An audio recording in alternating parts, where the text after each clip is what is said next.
гостях вечернего экспресса Фатима Даутия, директор Сухумской частной школы «Альфа». Поводом для нашей встречи стали идеи Фатимы о реформировании среднего образования, однако в разговоре мы коснулись очень многих тем, связанных с сегодняшним положением школ в Абхазии. Здравствуйте, Фатима, большое спасибо, что пришли к нам в столь поздний час. Насколько нам стало известно, у вас есть конкретная идея по реформированию дошкольного и младшего школьного образования. Но хотелось начать бы мне не совсем с реформы, а с тех претензий, которые вы предъявляете к той системе, которая у нас сейчас есть в образовании. Можно так сформулировать вопрос? Ну, можно, потому что претензии очевидны, они никак не связаны с конкретными людьми или с конкретными школами. Это та дисфункция, которая произошла в результате изменения времени, потребностей общества и требований общества к школе, и несоответствие этих требований. Школа не может дать то, что ждет от нее родитель сегодня. И система репетиторства на это указывает напрямую, ведь к репетиторам обращаются не только дети, которые нуждаются в коррекции, в особом внимании, но и одаренные дети. Значит, в школе что-то происходит не то, если и родителям, и детям недостаточно в условиях массовой школы получать эти все общие знания, которые были добыты 200 лет назад, а предложены школам 70 лет назад. Да? То есть программы практически не менялись. В Абхазии это точно. А конкретнее скажите, вы знаете, что родитель ждет и что не получает? Я думаю, что социальный заказ вообще нужно изучать. Он не изучен? Он не изучен. Мы только интуитивно можем думать о том, потому что у всех у нас есть дети, да, и мы, наверное, хотим что-то для них.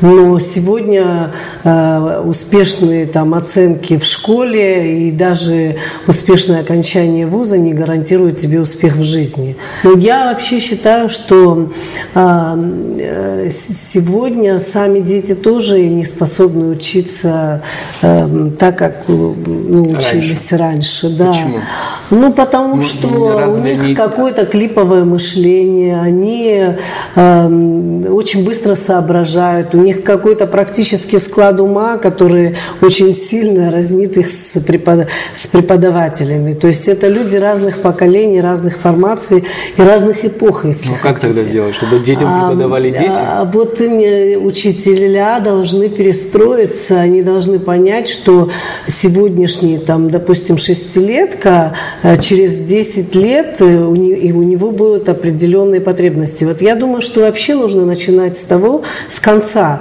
Что мы хотим на выходе через 10 лет? Насчет клипового мышления. Я недавно читал интервью Терри Гиллиама, и он, мне кажется, заметил одну очень интересную вещь. У нового поколения, говорит, очень короткий фокус внимания. То есть, и это, мне кажется, наибольшей проблемой, наверное, потому что для них, наверное, уже и 45 минут уроки – это слишком много. Тем более, что в эти 45 минут им приходят смс-ки, кто-то что-то пишет в Инстаграм, им надо посмотреть, ответить. Это все уходит время, и постоянно рассеивается внимание. Это, наверное, как с этим бороться вообще? С этим можно бороться? Я думаю, что нет. Нам нужно только приспосабливаться к тому, что и в природе ребенка. Мы должны находиться в зоне его ближайших возможностей. Зачем человека ломать и для чего это нужно делать? Ведь образование – это не самоцель, это условие для собственного развития ребенка. Это его жизнь, это не подготовка к жизни. И я думаю, что просто нужно создавать такие условия, при которых учителя имели бы возможность кардинально измениться и в технологическом плане, и в плане личностного роста, потому что детям они вообще должны даже свои функции поменять, они только проводники. И периодически это проблема, связанная с высокими технологиями, на школах возникает. То есть дети фотографируют на телефон даже какие-то ответы, результаты, решения из решебников, потом приходят и в телефоне их смотрят, да. Нужно научить главному это добывать знания. Вот они сами знаете, должны... для того, чтобы их добыть, мотивация. Надо гораздо больше сил потратить, чем их просто сфотографировать. Понятно. Правильно? Да, я согласна. Но... Как с этим бороться? Вот вы мне скажите, вот как человек, я уже думаю, что сколько работающий в системе образования? Это определенная атмосфера. Ну, в школьном образовании 15 лет. 15 лет. Да, 18 лет в вузе. 18 лет в ВУЗе. Кстати, это тоже интересный вопрос. Почему из ВУЗа вы пришли в школу? Ну вот как раз из ВУЗа я в школу пришла, чтобы увидеть, что нужно для входа в ВУЗ, почему мы получаем как бы студентов очень инфантильных по сравнению с другими вот вузами. Я сейчас, конечно, ситуация изменилась. Тогда, когда я пришла в школу, я пришла, собственно говоря, из протеста, я понимала, что что-то нужно менять в школе, чтобы мы в ВУЗе получили другого студента. Мы начинаем приходить к тому, что вот надо перестать эксплуатировать память детей, то есть заставлять их вот это все наизусть, пересказывать ради пересказа и так далее, а вот немножко пойти вглубь, то есть изменить подход. Мы поняли ваши претензии к существующей системе образования. Теперь давайте поговорим конкретнее о тех предложениях, которые вы хотели бы внести. Вот я думаю, что нам нужно вообще в корне менять содержание образования абхазской начальной школы. Я сейчас не буду затрагивать русскую школу, потому что все это сделано уже в России, и нам не нужно изобретать велосипед. Единственное, вот я считаю, что нам нужно сделать все, чтобы национальная школа не была ущербной только из-за нашего патриотизма.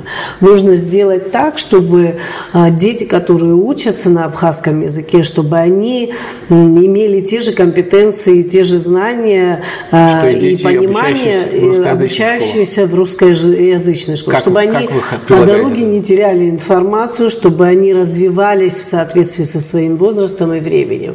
И в этом смысле я думаю, что не нужно пренебрегать этим. Вот мне очень нравится концепция начальной школы российской, дошкольного отделения, потому что она построена на том, что должен знать и уметь ребенок. Я просто хочу сказать, что наша школа готова стать экспериментальной площадкой, учитывая малокомплектность, камерность и то, что у нас уже есть определенный опыт в этом вопросе.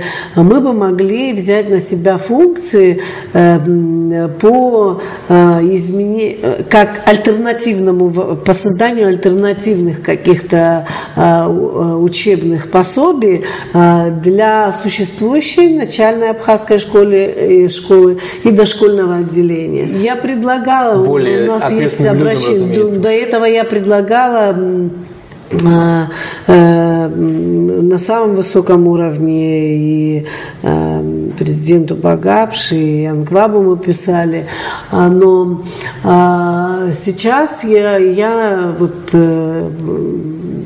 с приходом в министерство Адгура Какоба в качестве министра, я написала к нему письмо, вот он знает, что мы готовы. Реакции что у нет нас пока есть... никакой? Нет, я думаю, что будет, просто они сейчас заняты выяснением, наверное, вообще состояния дел в этом вопросе.